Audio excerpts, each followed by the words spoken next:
ओ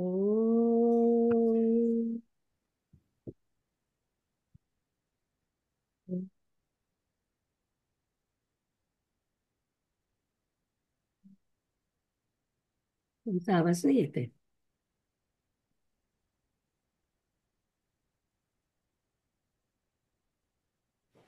ओम गणानां त्वा गणपतिगुं हवामहे कविं कवीनामुपवश्रमस्तमं ज्येष्ठराजं ब्रह्मणां ब्रह्मणस्पत आनशृण्वन्नोति बिस्सीदसादनम् सदाशिवसमारम्भां शङ्कराचार्यमध्यमाम् अस्मदाचार्यपर्यन्तां वन्दे गुरुपरम्पराम् ॐ भद्रं कर्णेभिः शृणुयाम देवाः भद्रं पश्येमाक्षभिर्यजत्राः स्थिरैरङ्गैः स्तुष्टुवागुंसस्तनूभिः व्यशेम देवहितं यदायुः स्वस्ति न इन्द्रो वृद्धश्रवाः स्वस्ति न पूषा विश्ववेदाः स्वस्ति न सार्क्ष्यो अरिष्टनेमिः स्वस्ति नो बृहस्पतिर्दधातु ॐ शांती शांती शांती. छान. नमस्कार मंडळी. आपण सुरू करू आज. त्याच्या आधी नेहमीप्रमाणे संतोष आपला गोषवारा वाचतील.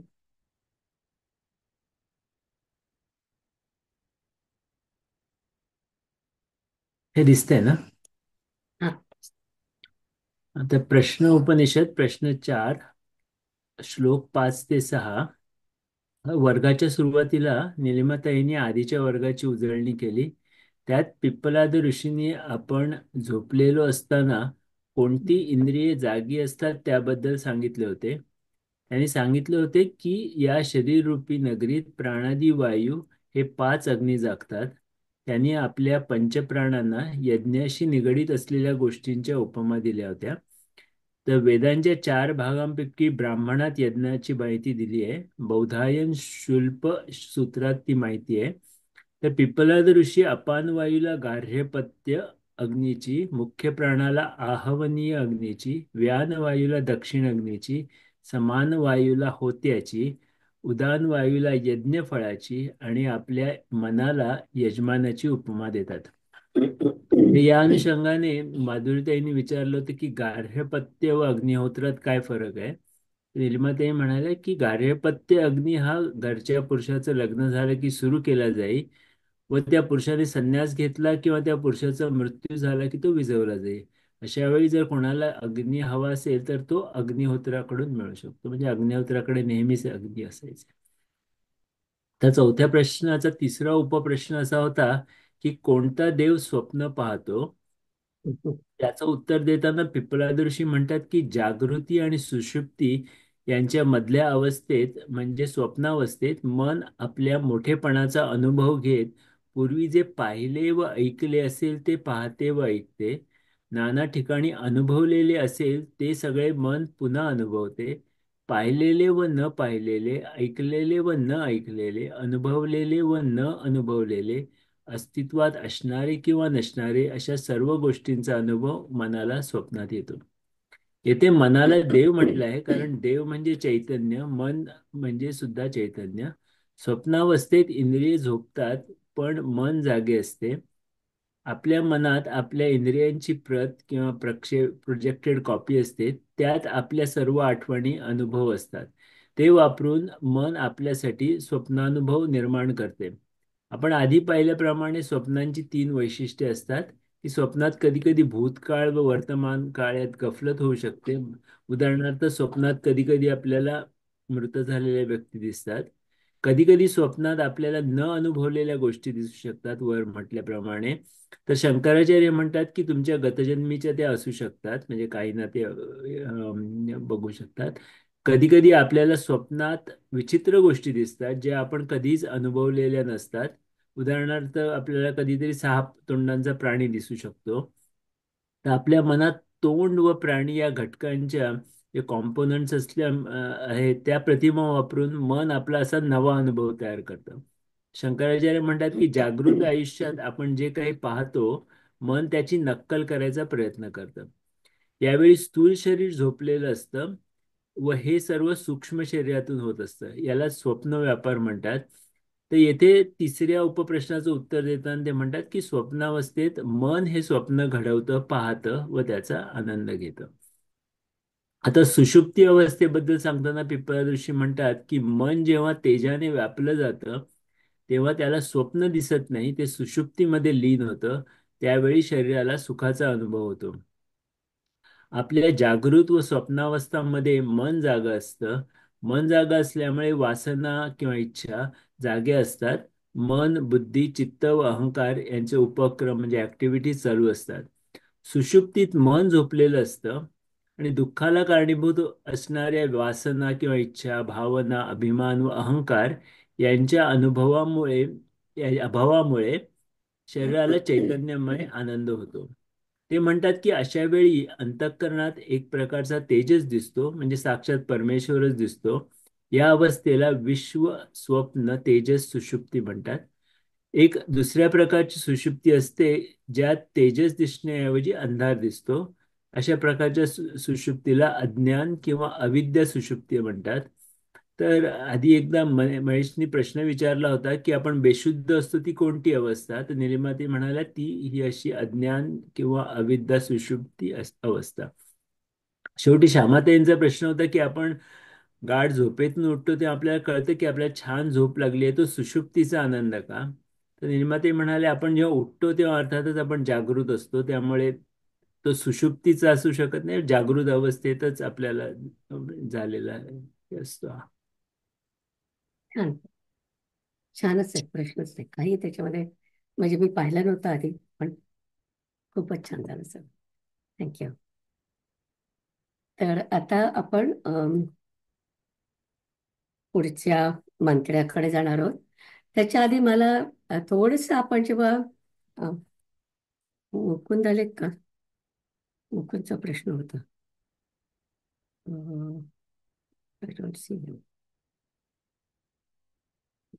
एनिवे, त्यांचा प्रश्न होता किंवा त्यांचं म्हणजे मत होतं त्याच्यावरचं. तर आपल्याला जो सुषुप्तीमध्ये जो आनंद होतो, तो आपल्याला आपण जागृत अवस्थेत आल्यानंतर नाही होत तो आनंद. तर तो जो आनंद असतो की आपण अगदी छान झोपलो असं आपण म्हणतो, पण ते आपण उठल्यानंतर सांगतो की छान झोपलो होतो म्हणून. पण झोपेत आपल्याला कळत नाही की आपल्याला हा आनंद होतोय म्हणून. तर अ, हा जो आनंद आपल्याला होतो झोपेमध्ये, आणि जागा झाल्यानंतर आपल्याला तो आनंद का होत नाही, असा मुकुंदचा प्रश्न होता. तर मगाशी म्हणजे संतोषने ते सांगितलं आपल्याला की जेव्हा आपण जागा असतो ना तेव्हा आपल्या डोक्यामध्ये विषय असतात. विषय म्हणजे काय की आपल्या संसारातल्या गोष्टी असतात, कामाच्या गोष्टी असतात. हे सगळे जे विषय असतात ते सतत आपल्या डोक्यात सुरूच असतात, आपल्या मनात सुरूच असतात. आणि हे जेव्हा विषय सुरू असतात तेव्हा आपल्याला ती जी सच्चिदानंद जो आनंद आहे तो आपल्याला मिळत नाही. तर आपल्या वेदामध्ये असं म्हटलंय की हा जो सच्चित सच्चित आनंद म्हणजे परमेश्वराचा जो आनंद आहे तो आपल्याला खरं म्हणजे नेहमीच होत असतो. म्हणजे आपल्याला जागृत अवस्थेत पण होतो, स्वप्न अवस्थेत पण होतो आणि सुषुप्तीमध्ये पण होतो. पण आपल्याला जेव्हा आपण अ, जागृत अवस्थेत असतो तेव्हा आपल्याला अ, विषयामध्ये आपलं मन गुंतलेलं असतं. आणि विषयामधलं जेव्हा मन गुंतलेलं असतं त्याला बाधा म्हणतात. म्हणजे हा जो आनंद आहे आपल्याला तो मिळत नाही, म्हणून त्याला बाधा म्हणतात. तर म्हणून शंकराचार्य सुषुप्तीला निर निराबाधम आनंद असं म्हणतात. निराबाधम आनंद म्हणतात. निराबाधम म्हणजे ज्याच्यामध्ये बाध नाही आहे. बाध कशाचा नाही आहे की तुमचे जे बाकीचे विचार आहेत, संसाराचे विचार आहेत, तुमच्या करिअरचे विचार आहेत, किंवा अ, भविष्य काळाचे तुमचे काही जे विचार असतील, ते सगळे विचार जे तुमच्या मनात कायम असतात ते तुमच्या सुषुप्तीमध्ये नसतात. कारण मन बंद केलं असतं आपण. मन बंद केलं की वासना आणि विषय सगळे आपण बंद बंद केलेले असतात. त्यामुळे मग आपल्याला तो सच्चित आनंद आपल्याला घेता येतो. जेव्हा जोपर्यंत आपण हे सगळे विषय बंद करत नाही तोपर्यंत आपल्याला तो आनंद मिळत नाही. म्हणून सुषुप्तीमध्ये जरी आपल्याला तो आनंद मिळाला तरी आपण जागृत अवस्थेत आपण आलो की त्याला म्हणजे आपल्याला तो आनंद मिळत नाही. फक्त आपण म्हणतो की हा, सुषुप्तीमध्ये मला असा आनंद म्हणजे मला कळलं नाही. बेसिकली आपण म्हणतो की मला कळलं नाही. कळलं नाही म्हणजे काय की आपण आनंदामध्ये होतो. तर असं त्याचं उत्तर आहे की त्याच्यामध्ये निराबाधम हा शब्द लक्षात ठेवायचा की सुषुप्तीमध्ये जो आनंद असतो तो निराबाधम असतो. आणि बाध कशाचा? तर आपल्या भोवतालचं जे जग असतं त्याच्या विचारांचा एक लेअर आपल्या डोळ्यापुढे असतं. म्हणजे जेव्हा आपण जागृत अवस्थेमध्ये असतो, स्वप्नामध्ये तर काय सगळं स्वप्नमय असतं. त्यामुळे ते एक वेगळंच लेअर आपल्या पुढे असतं. तर अशा प्रकारे म्हणून आपल्याला हा सच्चित आनंद जो आपण म्हणतो तो आपल्याला तिथे मिळत नाही. तर मला वाटतं की जर का आले नाहीत ना अजून, ओके. मुकुंदच्या प्रश्नाचं ते उत्तर होतं. तर हा जो आनंद मी म्हटलं तुम्हाला, सच्चिदानंद हा नेहमीच असतो. म्हणजे आपल्या जागृत अवस्थेत असतो, स्वप्नावस्थेत असतो आणि सुषुप्तीत असतो. पण त्याच्यावरती एक लेयर असल्यामुळे आपल्याला ती आनंद अनुभवायला येत नाही. पण ज्यांना हा आनंद सतत मिळतो म्हणजे ज्यांना आत्मज्ञान झालेलं असतं. आत्मज्ञानाची आपली व्याख्या तुम्हाला माहिती आहे की अहम ब्रह्मास्मी, मी ब्रह्म आहे आणि ईशावास्य इदम सर्वम, म्हणजे जे काय ब्रह्म आहे ते सगळीकडेच आहे. माझ्या भोवताली जे सगळं आहे त्याच्यामध्ये ब्रह्म आहे. ह्या ज्या दोन गोष्टी आहेत, दोन लेवल्स आहेत, त्या सगळ्या आनंद तुम्हाला मिळायला लागला. आता जर का तुम्हाला असं वाटत असेल की हा, माझ्या भोवती जे काय आहे त्याच्या सगळ्यामध्ये मला ब्रह्म दिसतोय. जसं आपण ज्ञानेश्वर महाराजांचं म्हणतो की त्यांना रेडा होता, तो त्यांना रेडा काही वाटत नव्हता, तो त्यांना ब्रह्मच वाटत होता. आणि म्हणून त्याच्या मुखातून त्यांना वेद सांगता आले. का जसे वेद सांगता आले? कारण त्यांना माहिती की आपल्या भोवती जे काय जग आहे ते सगळं ब्रह्ममय आहे. हे वाटणं आणि एक्सपिरियन्सिंग हे किती अवघड आहे. तर ते सगळं तुम्हाला जेव्हा कळतं तेव्हा मग तुम्हाला सततच आनंद होतो की मी सगळं ब्रह्मच माझ्या भोवती आहे. आणि मग अर्थातच मग त्या ब्रह्माचा आनंद त्यांना सतत होतो. म्हणजे जेव्हा एखाद्या व्यक्तीला आत्मसाक्षात्कार झालेला असतो, आत्म अनुभव आलेला असतो, तिला हा जो आपण सच्चिद आनंद म्हणतो, तिला सतत तो आनंद होत असतो. आणि म्हणून त्या आनंदाला आत्मस्वरूप आनंद म्हणतात. आत्मस्वरूप आनंद. आणि त्यालाच दुसरं नाव आहे तुरीय. तुरीय आपण शब्द खूपदा ऐकतो. तर ही जी आपली अवस्था आहे की जिथे आपल्याला आत्मज्ञान झालेलं आहे आणि तेव्हा तुम्हाला जो आनंद होतो तो आनंद, तर त्या अवस्थेला आपण तुरीय स्वरूप आनंद असं म्हणतो किंवा आत्मस्वरूप आनंद म्हणतो. आणि हा जो आनंद असतो ते तुम्ही कुठल्याही अवस्थेमध्ये असलात, म्हणजे तुमचं शरीर कुठल्याही अवस्थेमध्ये असलं तरी तुम्हाला तो आनंद येतो. अर्थातच त्यांना स्वप्न काय पडतात मला माहिती नाही, पण त्यांना जागृत अवस्थेत सुद्धा तो आनंद असतो. ते सुषुप्तीमध्ये असले तरी त्यांना तो आनंद असतो. आणि अम, अज्ञान, आता इथे एक प्रश्न आहे की जेव्हा आपल्याला अज्ञान सुषुप्ती असते, जसं महेशने विचारलं होतं, समजा तुम्ही बेशुद्ध पडले तर तेव्हा तुम्हाला जी सुषुप्ती असते तुम्हाला बाहेरचं कळत नाही म्हणून त्याला सुषुप्ती म्हणायचं. तर ते जे आहे त्याच्यामध्ये अम, मग काय होतं, तर त्यावेळेस तुम्हाला तेज दिसत नाही आणि तुमचं मन तर बंदच असतं. त्यामुळे विषय पण नसतातच. त्यामुळे अंधार असतो पूर्ण. म्हणजे ज्या वेळेस तुम्ही अज्ञान सुषुप्ती म्हणता तेव्हा तुमच्या डोळ्यापुढे पूर्ण अंधार असतो. आणि तेव्हा मग आपल्याला अ, ब्रह्म काय काय काय आपल्याला काहीच म्हणजे समजा तुम्हाला कळलं की ही सुषुप्तीमध्ये तुम्हाला समजा ब्रह्म आनंद किंवा ब्रह्म दिसलं असेल समजा, तरी पण जसं असतं ना की समजा एखाद्या आंधळ्या व्यक्ती समोर तुम्ही काहीतरी आणून ठेवलं, खूप सुंदर काहीतरी आणून ठेवलं, तरी तिला बिचारीला काही आनंद घेता येत नाही. तसं तुमचं होतं की तुमचं सगळं अज्ञानच असतं. त्यामुळे तुमच्या समोर ब्रह्म आणून ठेवलं किंवा दुसरा आणि काही चांगला आनंद आणून ठेवला, तरी तुम्हाला त्याचा अनुभव घेता येत नाही. तर असं अज्ञान, जी आपण सुषुप्ती म्हटलं, त्याच्यामध्ये होतं. तर आपल्याला हेच लक्षात ठेवायचं की आत्मज्ञान झालं, अहम ब्रह्मास्मी, ईशावास्येदम सर्वम, या दोन्ही गोष्टी तुम्हाला कळल्या की तुम्हाला सर्वीकडे ब्रह्मच असतं. आणि मग त्यामध्ये तुम्ही सततच आनंदात असता. आणि अर्थातच हे खूप अवघड आहे. म्हणजे अम, आपण असं म्हणतो की अ, आता मगाशी मी तुम्हाला रेड्याचं उदाहरण घेतलं, पण कल्पना करा पाल आली तुमच्या समोर आणि ती पाल सुद्धा ब्रह्म आहे. ही कल्पना करणं किती अवघड आहे नाही का? तर ही जी अ, आत्मज्ञानाची जी कल्पना आहे ना, ती पचवायला खूप कठीण असते.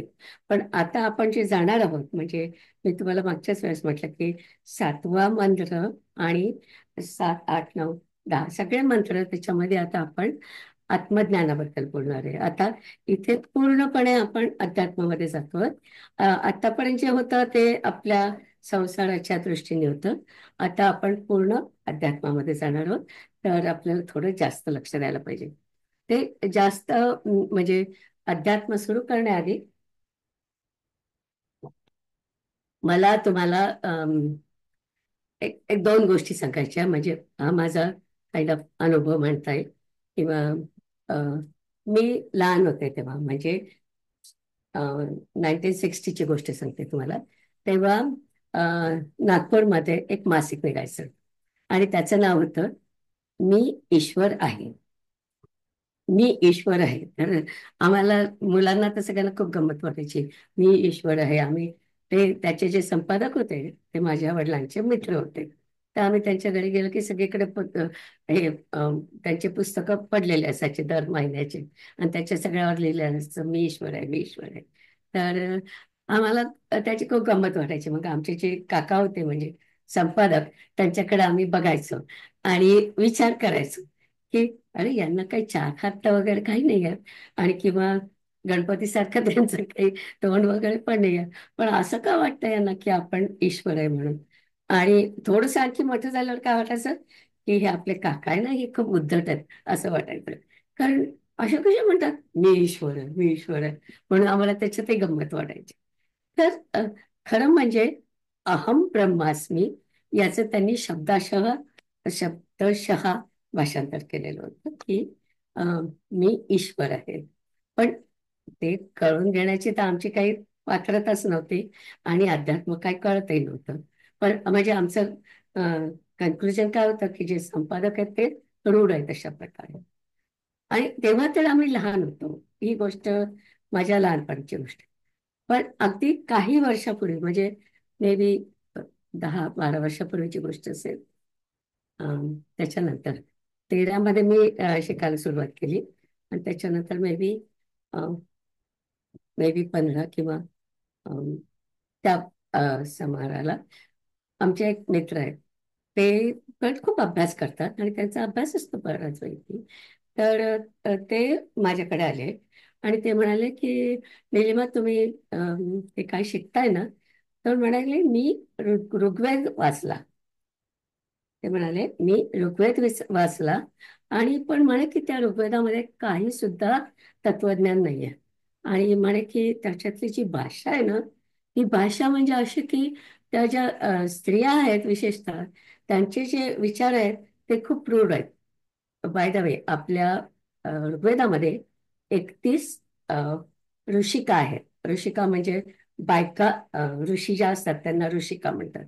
तर 31 ऋषिका आहेत, आणि त्यांनी काही काही त्याच्यामध्ये लिहिलेले आहेत, वेद लिहिलेले आहेत त्यांनी. तर त्याच्यातला त्यांनी ते सगळं वाचलं होतं, आणि त्यांनी अगदी आपला संतोष काढतो ना तशा त्यांनी सगळ्या छान नोट्स काढल्या होत्या. पूर्ण त्यांनी जे ऋग्वेद वाचला त्याच्या पूर्ण त्यांच्या नोट्स होत्या. तर मी म्हटलं की मी तर खूप काही पूर्ण काय मी ऋग्वेद वगैरे वाचला नाही. तेव्हा फक्त माझे एवढे काय आपले 10-11 उपनिषद आहेत, एवढाच माझा अभ्यास होता. तर मी त्यांना म्हटलं की तुम्ही काय वाचलं ते मला दाखवा, म्हणजे तुमच्या नोट्स दाखवा, आणि मग आपण बघू काय येतं. तर काय ते म्हणाले की अम, पुण्याला पुन्हा ओक नावाचे एक गृहस्थ आहेत, त्यांनी ऋग्वेदाचं भाषांतर केलं होतं आणि त्याला ते ऋग्वेद म्हणतात. पण जेव्हा मी ते पूर्ण नोट्स पाहिल्या, ते सगळं संहितेचं भाषांतर आहे. आता तुम्हाला माहिती आहे आपल्या वेदाचे 4 भाग आहेत. तर संहिता म्हणजे प्रार्थना, देवाच्या प्रार्थना असतात. तर माझ्या मित्रांनी जे वाचलं, त्या सगळ्या संहितेच्या प्रार्थना होत्या, म्हणजे संहितेमधल्या प्रार्थना होत्या. आणि मग त्यांनी मला एक विशिष्ट सूत्र सांगितलं. तर त्या सूत्राचं नाव आहे वाक्सूत्र. तर वाक्सूत्र मी आधी बघितलेलंच होतं.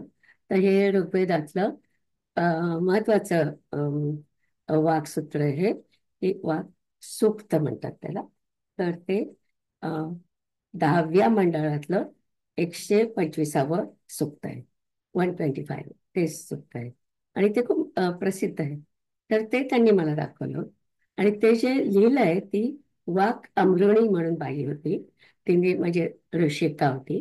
तिने ते लिहिलेलं होतं. तर त्याच्यामध्ये सुरुवातीला देवांची प्रार्थना आहे आणि त्याच्यानंतर ती काय म्हणते, अ, हे म्हणजे वाक सूत्रामध्ये आहे की मी रुद्र, वसु, विश्वदेव यांच्या समान समय सॉरी रुद्र, वसु, विश्वदेव यांच्या समवेत संचार करते, असं तिचं एक वाक्य आहे. नंतर तिने म्हटलंय की वेदामधले जे देव आहेत, म्हणजे अ, रुद्र आणि 8 वसु, सर्वांमध्ये मी असते. नंतर तिने म्हटलंय की इंद्र, अग्नी, अश्विनी कुमार, अ, अश्विनी कुमार, मित्र, वरुण यांना मी धारण करते. मी साम्राज्ञी आहे आणि अ, यश देणारी आहे आणि अनेक रूपांमध्ये मी धारणी करते, असा तिचं मंत्र आहे, ते म्हणजे सुक्त आहे. तर माझे मित्र म्हणले की ही म्हणजे स्वतःला म्हणते की मी स्वतः सम्राज्ञी आहे, आणि म्हणे हे सगळं किती रूढ आणि उद्धटपणाने लिहिलेलं आहे.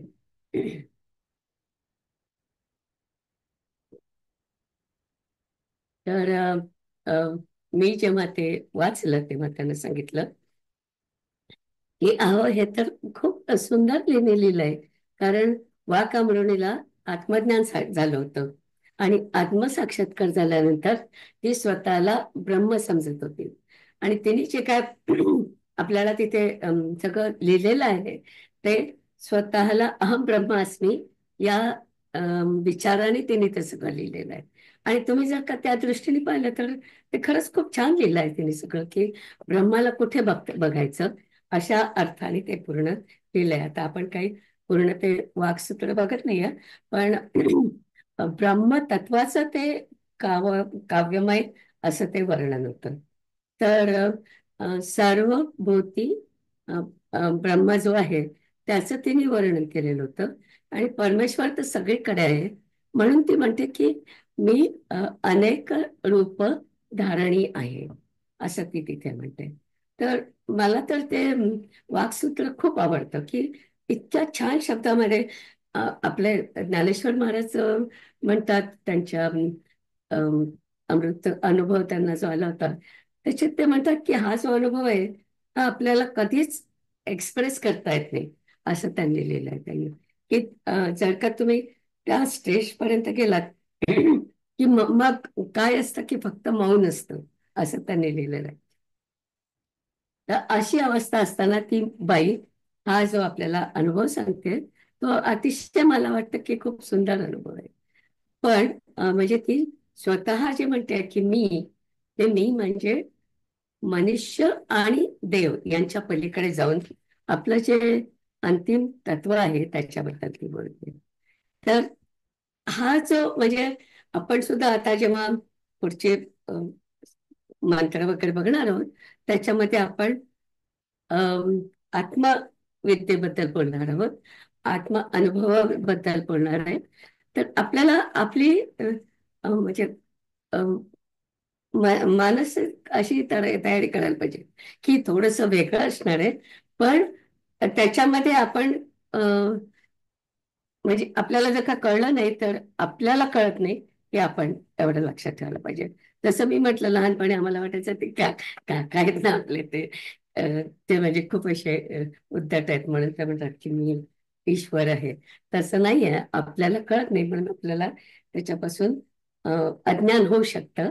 म्हणून मला ह्या दोन गोष्टी तुम्हाला सांगायच्या होत्या. तर आता आपण आपल्या 7व्या मंत्राकडे जाऊ.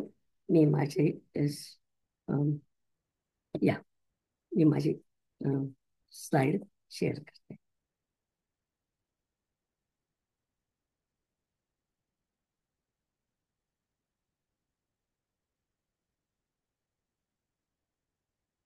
ही 7वा मंत्र म्हणजे मागच्या वेळची स्लाइड आहे आय थिंक. म्हणजे दोन स्लाइड उघड्या आहेत.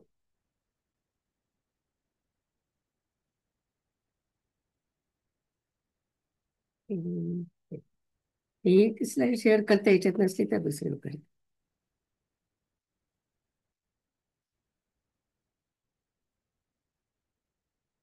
कारण मी 6व्याबद्दल बोलणार होते ना. हा करतो. नाही,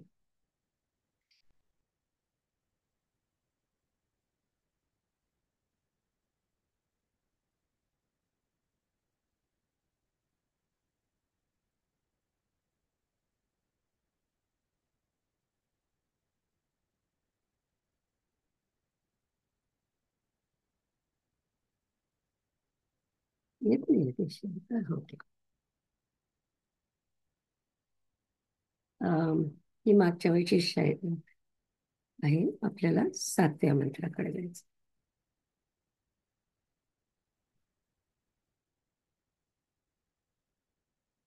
हम्म,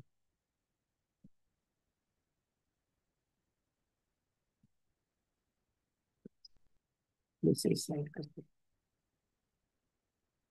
हे मी काढून ठेवले ते कारण मी 6व्या मंत्राबद्दल आणि याच्याबद्दल बोलणार होते ना. अम, मुकुंदचा प्रश्न होता त्याच्याबद्दल बोलणार.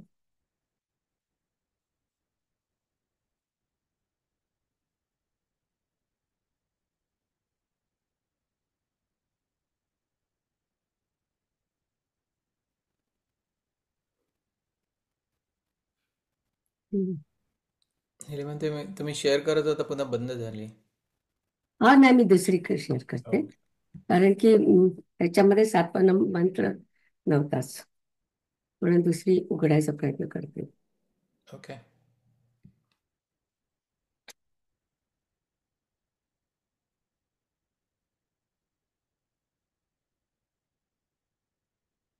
हम्म.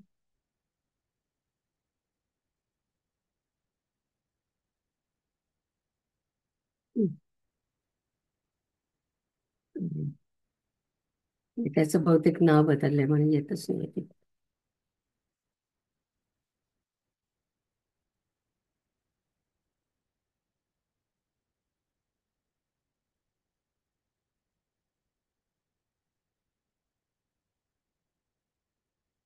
एक मिनिट मला दुसरी बघते शाळेत.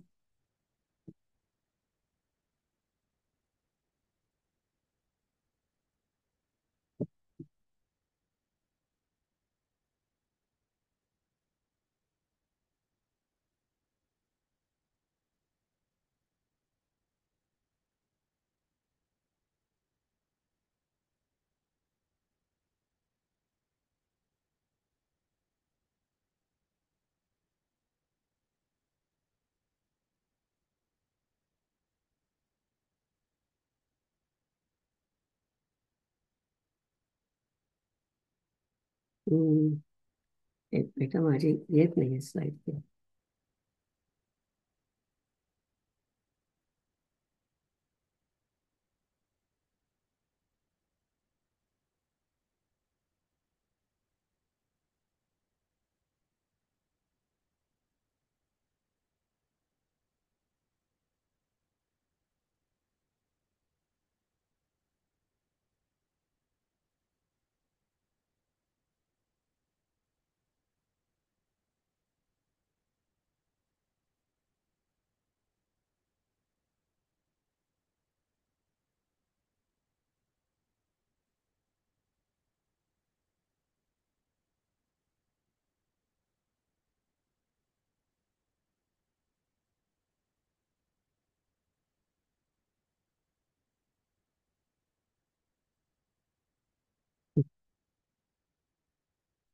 एनिवे मी माझ्या नोट्स आहेत त्याच्यामधून मी स्क्रीन शेअर करते.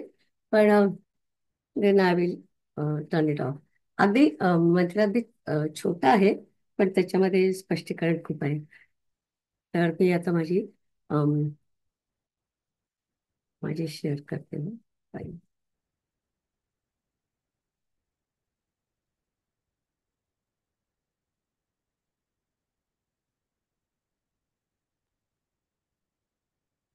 त्याकडे काय निर्माते तुम्ही आधी एकदा एक पॉवर पॉइंट शेअर केलं होतं, त्याच्यात ती स्लाइड येते. मी शेअर करू का? हां हां, तर ती ऍक्च्युली माझी तीच शेअर करायचा प्रयत्न करते. ब- पण माझ्याकडे आहे ती. मी आता हवं तर हा मग ती राईट, इथेच आहे ना ते. पण ही माझी वर्डची फाईल आहे. पण ठीक आहे, त्याच्यात मंत्र आहे. तर श्यामाताई प्लीज. हो, म्हणते. स यथा सौम्य वयांसी वासो वृक्षं प्रतिष्ठन्ते एवं हैवैतत् सर्वं परे आत्मनि संप्रतिष्ठते. छान. आता याच्यातला मुख्य शब्द लक्षात ठेवायचा, आत्मनी संप्रतिष्ठते. आत्मनी संप्रतिष्ठते. तर त्यांनी एक छान उदाहरण दिलंय. आपल्या वेदामध्ये ना जे उदाहरणं देतात ते पण खूप सुंदर असतात. आता इथे या सह म्हणजे मनोदेवता, नंतर हे सौम्य म्हणजे हे प्रिय शिष्य. आणि हा सौम्य शब्द खूपदा असतो आपल्या वेदामध्ये. आणि जेव्हा केव्हा मी संतोषला लिहिते त्याला मी सौम्य म्हणून लिहिते, कारण ही इज माय प्रिय शिष्य. तर त्याला लिहित असते तेव्हा लक्षात ठेवायचं की सौम्य म्हणजे आपला संतोष. आणि नंतर वयांसी लिहिलंय. वयांसी म्हणजे पक्षी जे असतात ते. आणि पक्ष्यांना हा शब्द आहे, वयांसी. यथा म्हणजे असे. वासो वृक्षम म्हणजे निवास वृक्ष. आणि संप्रतिष्ठिते म्हणजे तिथे परत येतात. एवं ह म्हणजे तसेच. तत् सर्वम म्हणजे सर्व म्हणजे सर्व म्हणजे आपल्या इथे सगळं कॉस्मॉस असं आपल्याला अर्थ इथे. परे आत्मनी संप्रतिष्ठते, तर ते सगळे आत्म्यामध्ये परत येतात. आता इथे प्रश्न होता की आपला जो 5वा प्रश्न होता की सगळ्या गोष्टी शेवटी कुठे जातात, हा प्रश्न होता. त्याचं उत्तर आहे की आत्मनी प्रतिष्ठा. आणि त्याच्याबद्दलच आता आपण स्पष्टीकरण बघणार आहे. तर आता मी अर्थ असा आहे की हे प्रिय शिष्या, की पक्षी ज्याप्रमाणे निवासस्थानावर निवासस्थानाच्या वृक्षावरती परत येतात, त्याप्रमाणे पुढे सांगितलेले सर्व आनंद रूप आपल्या आत्म्याच्या ठिकाणी लीन होतात किंवा विश्राम घेतात. अर्थातच आता त्यांनी नुसतं आत्मा म्हटलं. आत्मा म्हणजे आता इथे समष्टी लेवलचा करायचा. समष्टी लेवलचा आत्मा म्हणजे ब्रह्म. ब्रह्माच्या बद्दल ते आता बोलतात आहे. आता मी ही शेअर नाही करत. फक्त मी तुम्हाला त्याचा अर्थ सांगते. तर खूप सुंदर उदाहरण दिलं त्यांनी की जंगलामध्ये एवढी सगळी झाडं असतात आणि त्या झाडांवरती वेगवेगळे पक्षी आपले राहत असतात. आणि ते सकाळी उठून उडून जातात. आणि पण जेव्हा संध्याकाळ होते तेव्हा जे पक्षी आहेत ते बरोबर आपल्याच निवासस्थानासाठी निवासस्थानी परत येतात. आणि मला श्रुतीमध्ये म्हणजे आपल्या वेदामध्ये इतकी गंमत असते की काही त्यांना सांगायचं असलं की आधी ते निसर्गामधलं एक उदाहरण देतात. आणि ते उदाहरण इतके सुंदर असतात. जसं आपण प्राण जेव्हा आपण शिकलो तेव्हा आपण पाहिलं की सगळी उदाहरणं होती यज्ञाच्या बद्दलची. अर्थातच जे कोणी वेदांती शिकतात त्यांना यज्ञाच्या बद्दल माहिती असतं. पण ते बघतानाच आपण इतकं असं भारावून जातो की बापरे, सगळे ते म्हणजे यज्ञातल्या ज्या गोष्टी आहेत ते वगैरे. आणि मग कधी कधी आपण विसरून जातो की हे कशाचं उदाहरण आहे म्हणून. तर तसंच या बाबतीत पण असं होऊ शकतं. तर मला याच्यामध्ये सायमन सॅमन सायमन म्हटलं मी, सॅमनचा मासा जो असतो ना, त्याची पण आठवण आली. हे जे मासे असतात, सॅमन, ते नदीतून दूर दूर पोहत जातात, कुठेही जातात. पण जेव्हा त्यांची मरणाची वेळ येते, तेव्हा ते नदीतून उलट्या दिशेने पोहत वर जातात, जिथे त्यांचा जन्म झाला असेल, आणि आपल्या बरोबर जन्म ठिकाणी जातात, आणि मग ते मरतात. त्यांना कसं कळतं की एवढ्या नदीतून ते कुठेतरी गेले होते, आणि तिथून बरोबर ते परत परत परत करून आपल्या जन्म ठिकाणी परत येतात, आणि तिथे त्यांचं म्हणजे तिथे मरतात बेसिकली. तर असं जे आहे की आपल्याला, पाचवा प्रश्न होता की आपल्या ज्या सगळ्या गोष्टी आहेत त्या कुठे लीन होतात, हा प्रश्न होता. तर या प्रश्नामध्ये त्याचं उत्तर दिलंय की आत्म्यामध्ये लीन होतात. आणि आत्मा म्हणजे मी तुम्हाला म्हटलं की आत्म्या म्हणण्यापेक्षा ब्रह्मामध्ये लीन होतात. आणि आपण जर का सृष्टी, आपण आधी पहिल्या मंत्रामध्ये आपण शिकलो होतो की सृष्टी निर्मिती आपण शिकलो होतो. सगळं सुरू होतं ब्रह्मापासून. ब्रह्म, मग आपण म्हणतो माया, ब्रह्म माया, आणि त्याला आपण ईश्वर म्हणतो. आणि ईश्वरानंतर सगळं जग निर्माण झालेलं. तर जेव्हा जर का संपूर्ण संपायचं असेल तर संपून कुठे जाणार आहे? जिथून सुरू झालं तिथेच जाणार आहे, नाही का? तर मग ते जे सगळं आहे ते संपूर्ण शेवटी ब्रह्मामध्ये लीन होतं किंवा विलीन होतं. तर हा या मंत्राचा अर्थ आहे. आता हा मंत्र म्हणजे हा 7वा मंत्र आहे. आपण 7, 8 आणि 9 हे मंत्र आपण एकत्र करून शिकणार आहोत. कारण काय की अं, हे जे सगळं सुरू होत आहे ते आपल्यापासून सुरू होते. आपण प्रश्न विचारतोय. आपल्याकडे नेहमी त्रिपुटी असते, म्हणजे 3 गोष्टी असतात आपल्या, जे काय इक्वेशन आपण करतो त्याच्यामध्ये. एक म्हणजे, मी पेन्सिलने लिहिते, एक म्हणजे सब्जेक्ट, म्हणजे कोण करतंय, राईट? आणि दुसरं म्हणजे इन्स्ट्रुमेंट, काय ते इन्स्ट्रुमेंट वापरतात आहे. आणि तिसरं म्हणजे ऑब्जेक्ट, काय केलंय ऍक्च्युअली. अशा 3 गोष्टी असतात: सब्जेक्ट, इन्स्ट्रुमेंट आणि ऑब्जेक्ट. तर ऑब्जेक्ट म्हणजे काय होणार आहे शेवटी? तर या ज्या 3 गोष्टी आपण बघितल्या, तर आपला हा मंत्र, पुढचा मंत्र आणि त्याच्या पुढचा मंत्र, हे 3 जर का तुम्ही एकत्र केले तर याचं आपल्याला उत्तर मिळणार आहे पूर्ण. त्यांनी पण असं सब्जेक्ट, इन्स्ट्रुमेंट आणि ऑब्जेक्ट असं त्यांनी घेतलं नाही. त्यांनी काय केलं त्याच्यामध्ये की त्यांनी आधी प्रश्न विचारलेला होता की हे सगळं कुठे लीन होतं, म्हणजे कुठे हे संपतं. म्हणजे आपलं इथे ऑब्जेक्टिव्ह काय आहे की शेवटी ब्रह्मामध्ये हे सगळं जाणार आहे. तर ते जे काय आपलं ऑब्जेक्टिव्ह आहे ते त्यांनी आपल्याला या मंत्रात सांगितलं की सगळं कुठे लीन होतं, तर ब्रह्मामध्ये लीन. ब्रह्म म्हणजे एकदम ब्रह्माजी नाही, ब्रह्म जे आहे त्याच्यामध्ये हे सगळं लीन होतं.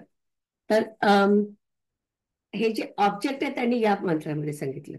आणि याच्यातली जर का तुम्ही शेवटची ओळ पाहिली होती तर त्याच्यामध्ये त्यांनी म्हटलं आहे की अम, सगळं जेव्हा संप्रतिष्ठता जे म्हणतात ते, अम, आत्मनी संप्रतिष्ठते, आणि त्याच्या आधी त्यांनी म्हटलंय ते सर्व आत्मने संप्रतिष्ठते. आता ते सर्व म्हणजे काय, तर ते आपल्याला पुढच्या मंत्रात सांगितलं. आणि आपल्याकडे असं असतं की वेदामध्ये असं ते, ज्यांनी माझ्या बरोबर तत्वज्ञान, सॉरी, आपला जो दुसरा ग्रंथ आहे, त्याच्यामध्ये सगळं तत्वज्ञान आपल्याला सांगितलंय, तत्वबोधाचा, त्याच्यामध्ये तुमच्या लक्षात आलं असेल की आपल्या वेदामध्ये काय करतात की नुसतं आपलं जेनेरिक सांगत नाही तुम्हाला काय असेल तर. आता समजा आत्म्याची व्याख्या करायची असेल तर ते अगदी तुम्हाला डिटेलमध्ये सगळ्या गोष्टी सांगतात. तसंच इथे तुम्ही म्हणता की तत्सर्वम संप्रतिष्ठते. मग संप्रतिष्ठते म्हणजे सगळं कुठे लीन होतं. पण सर्व म्हणजे काय, तर ती जी व्याख्या आहे ती पुढच्या मंत्र. तर म्हणून आपण आता 8वा मंत्र म्हणणार आहे. आता 8वा मंत्र म्हणताना थोडस असं आहे की तो एक दोन तीन चार 5 ओळी आहेत त्याच्यामध्ये. पण त्याच्यामध्ये घाबरून सारखं काय आहे, मी जर का तुम्हाला सांगितलं त्याच्यात काय आहे, तर तुम्हाला मग असं वाटेल की अरे हा, हे तर काही एवढं काही अवघड नाही. त्याचं माझ्याकडे आहे. मी दुसरी फाईल केली होती त्याच्यासाठी, तर ते आहे माझ्याकडे. हम्म.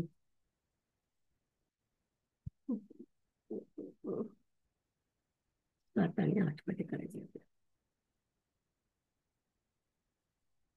काय झालं, मागच्या याच्यामध्ये मी 7वा मंत्र घेतला होता आणि मग माझ्या लक्षात आलं मी स्वतःलाच कन्फ्युज करते, म्हणून मी वेगळ्या केल्या फाईल्स. त्याच्यामध्ये आता मी कन्फ्युज झाले.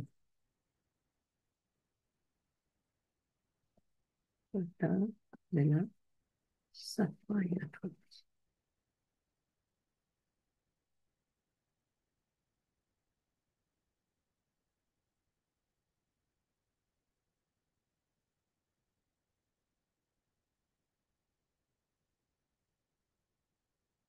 हा, कसं पडलं.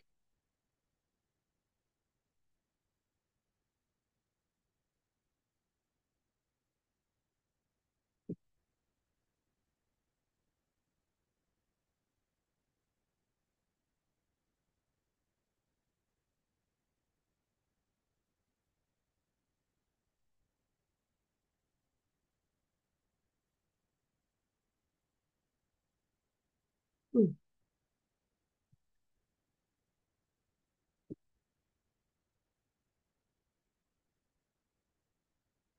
आता दिसते फाईल. याच्यामध्ये मी 7 आणि 8 दोन्ही घेतलेत मंत्र. तर तो 7वा पण पुन्हा दाखवते तुम्हाला. तर त्याच्यामध्ये आपण बघितलं होतं की सगळे पक्षी जसे जातात निवासस्थानाकडे, तसं आपले जे सगळे या जगातलं सगळं जे काय आहे कॉस्मॉस मधलं, ते सगळं ब्रह्मामध्ये येत होतं. अशा प्रकारचा हा मंत्र होता. आता त्याच्या पुढचा मंत्र. तर तुम्हाला असं वाटेल किती त्यांनी गडबड केली आहे, पण तसं नाही. आता तुम्हाला सांगते त्यांनी काय केलंय, की सगळ्या गोष्टींची नावं लिहिली आहेत तिथे. म्हणजे पृथ्वी, पहिला पृथ्वी आहे ना. मी थोडस सांगते, क्षमाताई नंतर तुम्ही म्हणा. हा. चालेल. तर पृथ्वी, आणि मग पृथ्वीचे जे गुण आहेत त्याच्यामध्ये म्हटलंय पृथ्वी मात्रा. नंतर आपो म्हटलंय, आणि आपो मात्रा म्हणजे त्याचे गुण. तेज, मग तेजो मात्रा. वायू, मग वायू मात्रा. मग तुमच्या लक्षात येईल कसं केलंय त्यांनी. आधी त्यांनी आपले जे पंच महाभूत घेतले, त्याच्यानंतर त्यांनी आपले हे घेतलंय चक्षु. आणि चक्षुमुळे काय दिसतं तर दृष्ट द्रष्टव्य, जे काय दिसतं. नंतर त्यांनी म्हटलंय श्रोत्रव्यम. त्याच्यामधून आपल्याला काय आपण करतो तर घ्राणं, म्हणजे आपल्याला वास येतो. आणि अशा प्रकारे त्यांनी प्रत्येकाचे 2-2 भाग करून म्हटले. म्हणून तो मंत्र असं खूप लांबच्या लांब असं वाटतो. पण आपण जेव्हा त्याचं स्पष्टीकरण बघू ना, तेव्हा मग तुमच्या लक्षात येईल की मागच्या मंत्रात त्यांनी म्हटलं होतं की सर्व. तर ते सर्व म्हणजे त्यांनी एक्सप्लिसिटली सगळं त्यांनी आपल्याला सांगितलं की सर्व म्हणजे काय. तर हा मंत्र आता आपण बघूया. श्यामाताई वाचा. पृथिवी च पृथिवी मातरा च, आपश्च आपो मातरा च, तेजः च तेजो मातरा च, वायु च वायु मातरा च, आकाश च आकाश मातरा च, चक्षु च द्रष्टव्यं च, श्रोत्रं च श्रोतव्यं च, घ्राणं च घ्रातव्यं च, रसश्च रसयितव्यं च, त्वक् च स्पर्शयितव्यं च, वाक् च वक्तव्यं च, हस्तौ च आदातव्यं च, उपस्थ च आनन्दयितव्यं च, पायुः च विसर्जयितव्यं च, पादौ च गन्तव्यं च, मन च मन्तव्यं च, बुद्धि च बोद्धव्यं च, अहङ्कारः च अहङ्कर्तव्यं च, चित्तं च चेतयितव्यं च, तेज च विद्योतयिव्यं च, प्राण च विधारयितव्यं च. ओके. प्राणश्च विद्या, हे विद्या, असं माझं लिहिताना तसं झालंय. विद्या एकच शब्द, विद्या रहिंच. तर त्यांनी सगळे आपल्याला मगाशी आपण म्हटलं की पहिल्या मंत्रामध्ये आपण म्हटलं होतं की ते सर्व ब्रह्मामध्ये शेवटी विलीन होतं. तर ते सर्व म्हणजे काय, तर त्यांनी आपल्याला इथे लिस्ट दिली आहे. तर आता आपण त्याचं स्पष्टीकरण बघूया. ऍक्च्युअली शब्द जर का मी तुम्हाला सांगायला गेली ना, तर मगाशी म्हटलं तसंच आहे. अम, मी पहिले घेतले होते पृथ्वी, नंतर आपह, नंतर तेजः. मी खालची जी आहेत शब्दार्थ तिथे आहे. तेज आणि तेजाचे गुण, वायू, वायूचे गुण, आकाश, आकाशाचे गुण, चक्षु, आणि मग चक्षु म्हणजे डोळे, आणि मग द्रव्य, द्रष्टव्य म्हणजे जे आपल्याला दिसतं, दृष्टी. नंतर श्रोत्र म्हणजे आणि मग श्रोत्र म्हणजे कान, आणि मग श्रोतव्य म्हणजे ज्याने ऐकू येतं ते, आणि मग घ्राण म्हणजे नाक, आणि मग घ्रातव्य म्हणजे वास. असं करून मग रस, आणि मग त्याच्यापासून रसयितव्यम, मग त्वचा, मग त्याचा स्पर्श, आणि मग वाक आणि बोलणं, आणि मग ते वक्तव्य त्याच्यापासून येतं ते. अं, हस्त, मग आता हातावरती आलं ते हस्त, आणि मग त्यांनी पुढे म्हटलंय अदात अदातव्यम आणि अवस्थ. तर ही आपली प्रायव्हेट, बायकांचं आणि पुरुषांचे ते प्रायव्हेट पार्ट्स जे आहेत त्याच्याबद्दल ते म्हणतात आहे. त्याच्यामधून आनंद मिळतो. नंतर पायुः विसर्जन, म्हणजे आपले बाकीचे जे ज्याच्यातून आपण विसर्जन करतो ते आहेत. नंतर पादव अ, गंतव्यम, म्हणजे त्याच्यापासून आपण जातो. मनः, मनाच्यासाठी सांगतो ना. नंतर मंतव्य, मंतव्य म्हटलं, हा मंतव्य जो शब्द आहे ना, त्याच्यामध्ये ऍक्च्युअली आणखीन 4 भाग आहेत. तर ते तुम्हाला आता स्पष्टीकरणामध्ये सांगते. बुद्धी ही बोद्धव्य, म्हणजे बुद्धीचं सांगितलंय. अहंकार, मग अहंकारापासून अहम कर्तव्यम, हे पण खूप लक्षात ठेवण्यासारखी गोष्ट आहे. मी स्पष्टीकरणात सांगते. चित्तम चेतयितम, चित्तापासून काय असतं ते. तेज, आता हे तेज आहे आणि पहिलं तेज थोडं वेगळं आहे. कारण पहिलं तेज होतं त्याच्यापासून आपल्याला अं, जे आपले पंचमहाभूत आहे त्याच्याबद्दल बोलत असतं. हे तेज तुम्हाला स्पष्टीकरणात सांगते काय आहे ते. आणि नंतर प्राण, आणि त्याच्यापासून त्याच्या तन्मात्रा ज्या काय असतात, असे हे सगळे आहेत. तर आता हा मंत्र पूर्ण होत नाही इथे, कारण तिथे अजून वर्ब आलेलं नाही, कारण ते पुढच्या मंत्रात पूर्ण होणार आहे.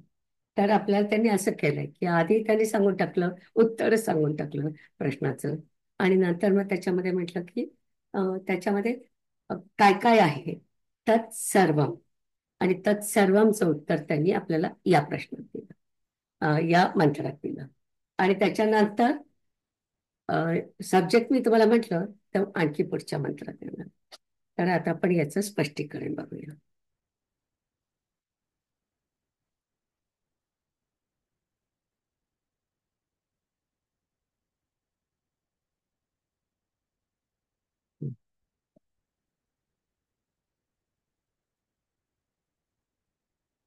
सुरुवातीला म्हणजे मी त्याचं काय केलं की सगळं वेगळे वेगळे केले त्याचे भाग जे होते ते.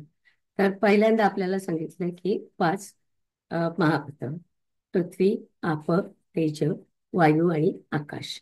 आणि मग त्यांच्या ज्या तन्मात्रा आहेत त्यांचे गुण असतात, ते गुण आपल्याला सांगितले. तर जेव्हा आपण हे पंचमहाभूत आपण शिकलो होतो कधीतरी आयुष्यामध्ये, तर त्याच्यापासून आपल्याला कळेल.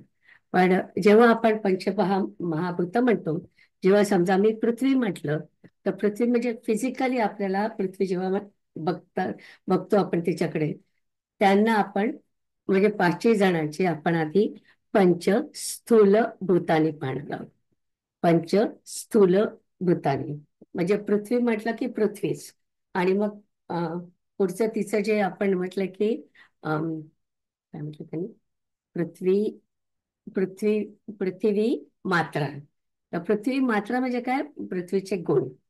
तर आपण जेव्हा हे 5 शिकलो, तेव्हा तुम्हाला माहिती आहे की आकाशाचे कमीत कमी गुण होते हे. तर हे जे त्यांचे गुण आहेत त्याला ते म्हणतात पंच पंच सूक्ष्म भूतानी. पहिले होते त्यांना आपण स्थूल भूतानी म्हणतो, पंच स्थूल भूतानी. आणि त्यांचे जे काय गुण आहेत ते गुण जेव्हा आपण बघतोय त्यांना पंच सूक्ष्म भूतानी म्हणतात. पंच स्थूल भूतानी आणि मग त्यांचे गुण आहेत ते पंच स्थूल सूक्ष्म भूतानी. तर ते कसे असतात आपण उदाहरणार्थ तुम्हाला सांगते की अम, आकाशाला एकच गुण असतो, शब्द. नंतर वायू आपण घेतला, वायूमध्ये 2 गुण असतात, शब्द आणि स्पर्श.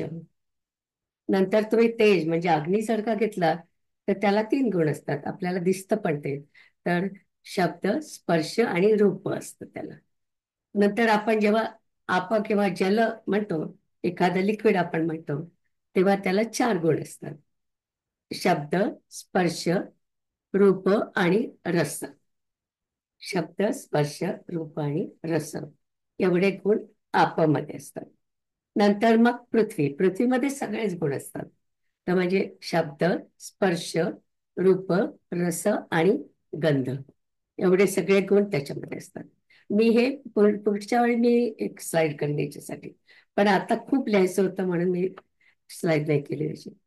तर आपण असंच म्हणायचं की आकाश आणि आकाशाचे गुण म्हटलं की आकाश आणि शब्द.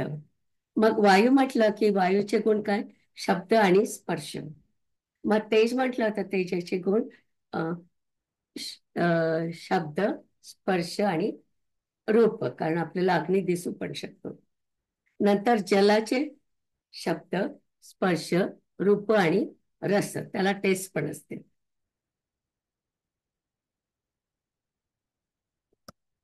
नंतर पृथ्वीचे गुण शब्द, स्पर्श, रूप, रस आणि गंध. हे सगळे, ह्या सगळ्या गोष्टी शेवटी ब्रह्मामध्ये विलीन होतात. ते पण आपल्याला लक्षात ठेवायचंय की या सगळ्या लिस्ट सांगितली आपण, ती लिस्ट म्हणजे काय, तर त्या सगळ्या शेवटी याच्यामध्ये लीन होतात. तर हे पहिल्या गोष्टींचं झालं. आणि त्याच्यानंतर त्यांनी आपले इंद्रिय घेतले, चक्षु म्हणजे डोळे, आणि द्रष्टव्य म्हटलंय. द्रष्टव्य म्हणजे डोळे किंवा डोळ्याने जे काय दिसू शकतं ते. आणि दृष्टी मी म्हटलंय, पण may be more than that, की आपल्याला जे काही डोळ्याने दिसू शकतं ते. नंतर मग श्रोत्रम. श्रोत्रमला त्यांनी कान म्हटलंय, म्हणजे मी जे काय एक्सप्लेनेशन वाचलं त्याच्यामध्ये. आणि मग श्रोत्रव्यम म्हणजे आपल्याला जे काय ऐकू येतं ते. नंतर घ्राणम नाक, आणि घ्रातव्यम म्हणजे वास, जो काय आपल्याला वास येतो. नंतर रसह म्हणजे जीभ म्हणायचं, आणि त्याला आपल्याला त्याच्यापासून आपल्याला सगळे रस कळतात म्हणून त्यांनी रसयुक्तव्यम असं म्हटलंय. त्याच्यापासून आपल्याला सगळी चव कळते, चव ज्या असतील त्या. नंतर त्वक. त्वक जे म्हटलंय, त्वक म्हणजे त्वचा. आणि स्पर्शयित्वम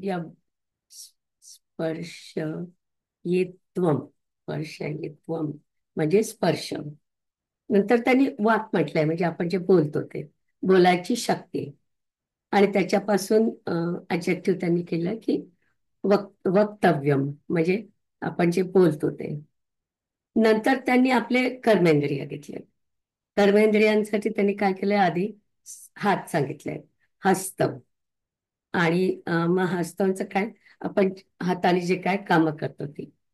त्याच्यानंतर त्यांनी घेतलंय आदतव्यम आणि उपस्थ. उपस्थ म्हणजे पुरुषांचं अंग, आणि आदतव्य म्हणजे बायकांचं अंग. तर त्याच्यापासून आपल्याला आनंद लिहिलाय त्यांनी, की आपल्याला त्याच्यापासून आनंद होतो. नंतर पायुहू आणि हे घातलंय की ते विसर्जनाच्या आपल्या ज्या क्रिया असतात त्याच्याबद्दल म्हटलंय. नंतर पादव म्हणजे पाय, आणि गंतव्यम. गंतव्य म्हणजे चालण्याची क्रिया. तर आधी त्यांनी आपल्याला पंचमहाभूत सांगितले, नंतर त्यांनी आपले ज्ञानेंद्रिय सांगितले, डोळे वगैरे, नंतर त्यांनी आपले कर्मेंद्रिय सांगितले, आणि कर्मेंद्रिय झाल्यानंतर ते अंतःकरणाकडे जातात. तर अंतःकरणासाठी त्यांनी म्हटलं आहे की मन, नाही, अंतःकरणासाठी काय काय असतं त्यांनी नुसतं मनः म्हटलंय, पण त्यांना म्हणायचंय मन, बुद्धी, अहंकार आणि चित्त, याला अंतःकरण म्हणतात. मन, बुद्धी, अहंकार आणि चित्त. पुढच्या वेळी मी याची पण स्लाइड करेन, पण यावेळी मी केली नाही अजून. तर त्याच्याबद्दल सांगते पण आता, की मन, बुद्धी, अहंकार आणि चित्त. तर अम, संतोष, मी तुम्हाला आधी पाठवेन, म्हणजे मग तुम्हाला नोट्स लिहायला बरं होईल. तर त्याच्यामध्ये ते म्हणतात की मन जर असेल तर मन, त्यांनी श्लोकामध्ये काय लिहिलं, मन आणि मंतव्य असं लिहिलंय. तर जो मंतव्य शब्द आहे खूप सुंदर केलाय त्यांनी, की मंतव्य म्हटलं की मन, बुद्धी, अहंकार आणि चित्त या सगळ्यांचं मिळून जे काय होतं त्याला त्यांनी मंतव्य असा शब्द वापरला. तिन्हीचं म्हणजे चारीचं मिळून. तर मग मनात काय असतं, आपल्या भावना असतात, विचार असतात. तर नाही, मनामध्ये फक्त त्यांनी भावना म्हटलंय, की आपल्या जे काही भावना असतात त्या. मग बुद्धी जेव्हा आपण म्हणतो तेव्हा बुद्धीमध्ये ते म्हणतात तुमचे विचार असतात. त्याचं म्हणजे बुद्धी म्हटलं तर बुद्धीचं बौद्धव्य त्याच्यात येतं, किंवा आपण म्हणतो निश्चयात्मक बुद्धी वगैरे असेल, ते सगळे बुद्धीचे जे विशेषण आहेत ते आपल्याला तिथे म्हणायचे. नंतर त्यांनी म्हटलं अहंकार. त्या अहंकारासाठी त्यांनी खूप छान सांगितलं की अ, अहंकाराचं वैशिष्ट्य काय, की अहम कर्तव्यम. अहम कर्तव्यम म्हणजे तुम्हाला स्वतःचं काहीतरी आपल्याला सांगायचं असतं, अहम कर्तव्यम. आणि त्या अहम कर्तव्यम मध्ये आणखीन एक त्यांनी सांगितलं आपल्याला, की तुम्ही स्वतःच तर सांगताच, पण तुमच्या समोर जे लोक असतात त्यांच्या तुम्ही उणिवा पण दाखवता, किंवा त्यांच्या दुरुस्त्या पण तुम्ही करता, की हा महेश आहे ना, त्यांनी जरा कमी असायला पाहिजे, म्हणजे ते पण मीच सांगणार. आणि माझ्या दृष्टीने जे काय चुकीचं असेल ते मी आपलं अं, म्हणजे दुरुस्त करायला असं सांगणार आहे. मग कदाचित ती गोष्ट अं, कदाचित चुकीची नसेल, पण अशा प्रकारे तुम्ही जे सांगता त्याला पण अहम कर्तव्यम म्हणतात. अहम कर्तव्यम म्हणजे आपण स्वतःचे गुण सांगतो, स्वतःचे कर्तव्य सांगतो, आणि दुसऱ्याच्या मध्ये आपण उणिवा दाखवण्याचा प्रयत्न करतो, त्याला पण अहंकार म्हणतात. ते कोणाला, खूप लोकांना अशी सवय असते ना, दुसऱ्याच्या उणिवा करायच्या आणि शिष्टपणा करायचा, त्या शिष्टपणाला अहंकार म्हणतात. तर पुढे आपण जाऊया. चित्तम. चित्तमचं त्यांनी सांगितलंय, चित्तमचं अं, विशेषण आहे चेतव्यम. चेतव्यम म्हणजे मेमरी आपण ज्याला म्हणतो, ती मेमरी त्यांनी चित्तम मध्ये असते. तर अशा प्रकारे आपल्याला एकच शब्द दिला आहे, मंतव्यम. मंतव्यम मध्ये मन, बुद्धी, अहंकार आणि चित्त, चार गोष्टी. आणि त्या चार गोष्टींपैकी मनाचं विशेषण आहे की भावना त्याच्यामध्ये, बुद्धीमध्ये आपल्याला विचार असतात, अहंकारामध्ये अहम कर्तव्यम असतं, आणि चित्तामध्ये मेमरीज. मंतव्य झालं. आता त्याच्यानंतर त्यांनी म्हटलंय की तेजम. तर तेजम हे जे म्हटलंय त्याच्यामध्ये त्यांनी म्हटलं की विद्युतव्यम, मला लवकर म्हणता येत नाही ते.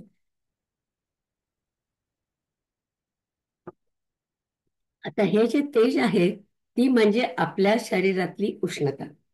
आणि उष्णता आपल्या शरीरामधली सांगताना ते असं म्हणतात की आपल्यामध्ये काही असं अग्नी नाही आहे, पण रेडिएशन्स असतात. म्हणजे आपल्या आत्मामध्ये, आपल्या शरीरामध्ये जी काही हीट असते ती रेडिएशनच्या स्वरूपात असते. त्या रेडिएशनला मराठीमध्ये औषण्य असं म्हणतात. औषण्य. औषण्य म्हणजे रेडिएशन, किंवा शरीराची उष्णता ज्याला आपण म्हणतो. तर म्हणून तिथे ते म्हणतात की तेज हे जे आहे हे आपल्या शरीरातली जी उष्णता आहे त्याच्याबद्दल ते बोलतात आहे. आणि आता शेवटचंच राहिलंय प्राणः. आणि प्राणाबद्दल आपण खूप बोललेलो आहोत. मी फक्त हेच म्हणते की प्राण आणि त्याचे गुण, एवढंच म्हणते. पण आपल्याला जर का आणखी गुण माहिती असते म्हणजे लिहायचे असतील तर आपलं आधीचे मंत्र बघायला पाहिजे. त्याच्यात आपण सगळे प्राणाचे गुण लिहिलेले आहेत. तर अशा प्रकारे जगातल्या एकूण एक गोष्टी शेवटी ब्रह्मामध्ये विलीन होतात. आणि आता मग हे सगळं सुरू कुठे होतं? तर ते सुरू होतं आपल्यामध्ये. आणि म्हणजे सब्जेक्ट जो आहे तो सब्जेक्ट आपल्याला पुढच्या मंत्रामध्ये सांगितलाय. तर मला वाटतं आपण इथे थांबूया. तर हा जो शेवटचा भाग आहे मी पुन्हा पुढच्या वेळी रिपीट करेन. कारण म्हणजे मला वाटलं त्याच्यामध्ये खूप शिकण्यासारखं आहे की किती त्यांनी एकेका गोष्टीचं किती स्पष्टीकरण किती सुंदर प्रकारे दिलेलं आहे. एक एक गोष्ट घेऊन त्याच्याबद्दल त्यांनी सांगितलेलं आहे. तर आता मी थोडस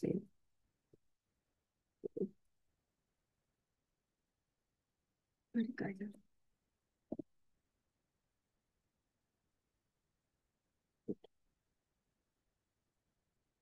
फिर, चला क्षमाताई म्हणतात पूर्णमदः पूर्णमिदं पूर्णात् पूर्णमुदच्यते पूर्णस्य पूर्णमादाय पूर्णमेवावशिष्यते.